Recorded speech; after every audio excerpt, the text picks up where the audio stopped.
জিন্না ওয়াল ইনসি বাখা জুজ ইবাদত নিস্তে মাকসুদ আজ্জাহা। আল্লাহ তাআলা বলেন আমি মানুষ আর জিনকে সৃষ্টি করি নাই। আল্লাহ বলেন হ্যাঁ করেছি একটা কাজের জন্য, ইবাদতের জন্য।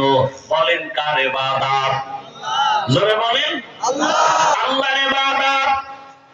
ভালো করে বুঝি, আল্লাহ বলেন আমি মানুষ ও জিন সৃষ্টি করি নাই, হ্যাঁ করেছি ইবাদতের জন্য।